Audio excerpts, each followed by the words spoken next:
বোলপুর পৌরসভার ভুবনডাঙ্গার সুখনগরের শ্মশান দীর্ঘদিন ধরে এলাকার মানুষের আবেগ, স্মৃতি ও সামাজিক জীবনের সঙ্গে গভীরভাবে জড়িত।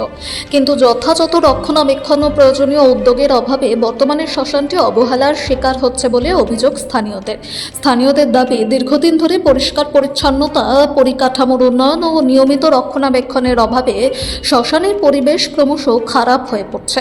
ফলে মৃতদেহ সৎকার করতে আসা পরিবারগুলিকে নানা সমস্যার মুখে পড়তে হচ্ছে।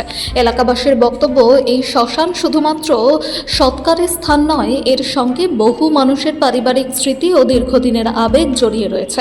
তাই অবিলম্বে শ্মশানটির সংস্কার, পরিষ্কার পরিচ্ছন্নতা এবং প্রয়োজনীয় পরিকাঠামো উন্নয়নের দাবি জানিয়েছেন তারা। পৌর কর্তৃপক্ষ দ্রুত উদ্যোগ নিয়ে সুখনগরের শ্মশানটিকে অবহেলার হাত থেকে রক্ষা করবে, এমনটাই আশা এলাকাবাসীর।